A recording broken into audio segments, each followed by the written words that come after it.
Hello guys, Colonel Ninny here. Piloting is not limited to your ability to fly the aircraft well, and nor is it limited to your expertise in aerial gunnery. There is another factor that we have to consider, and that's your ability to be able to read a map and navigate to and from your target. Navigation is a centuries-old topic, and I'm going to give you some background in it so you understand that finding our position on the planet is not that easy.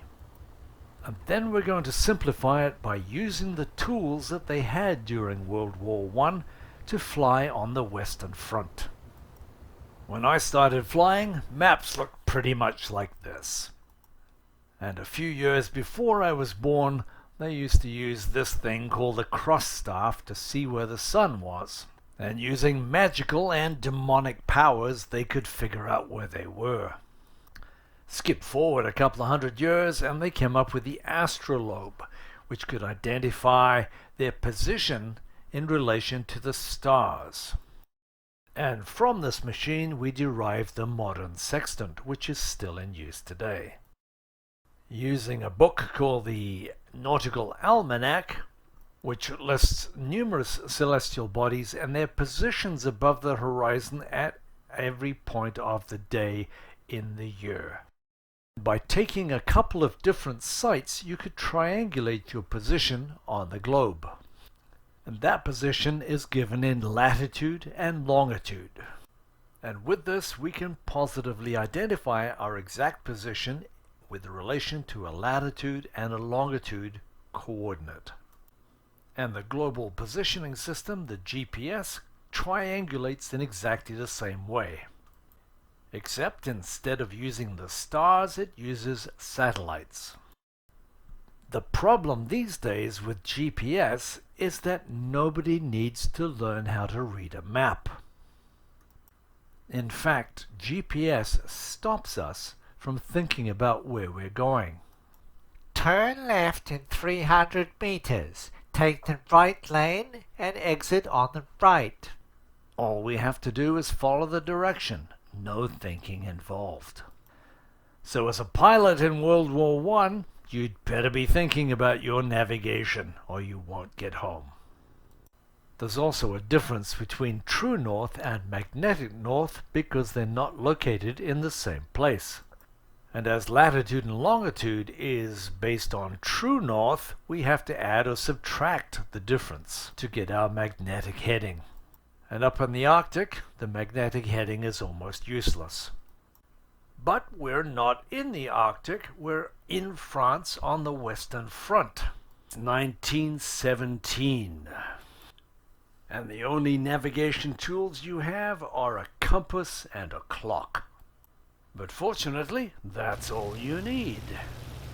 So let's take a look now at the map that we have to work with in Flight Circus.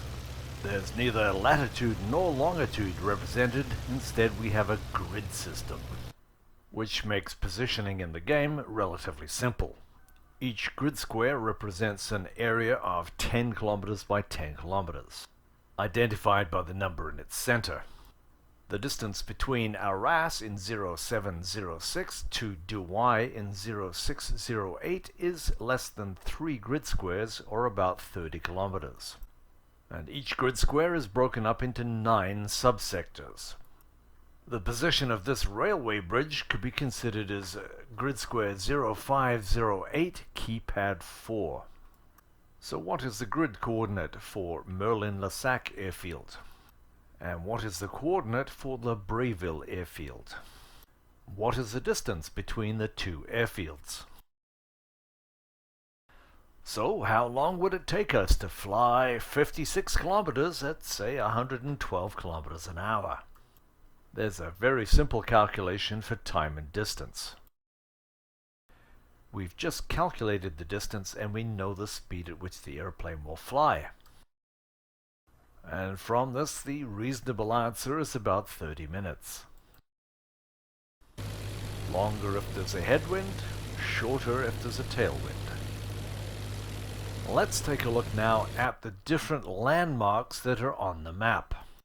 These are features that are easily recognizable by the pilot from the air as he or she is flying over them. The most prominent of these is the front line, which is the dirty, bombed-out, muddy area that runs basically north and south. And this is probably your best directional reference. We talked earlier about triangulating your position. So before we use the compass, I'm going to show you a very practical method to identify our position in relation to known ground objects. It's called the clock positioning method. And we assume that our aircraft is in the center of the clock flying towards the 12. And if we see something off to the left like this, it would be in the 11 o'clock position. Off our left wing, the town would be at the 9 o'clock position, while the town ahead would be at 12 o'clock and the armored units at 4 o'clock.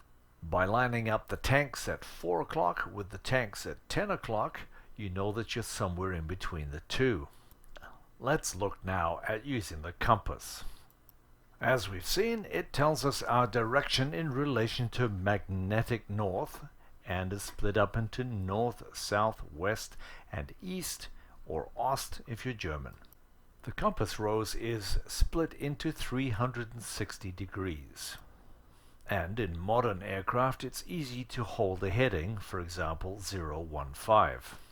But for practical purposes in flying circus, we're going to be able to hold the headings in between the cardinal headings northwest, southwest, southeast, and northeast.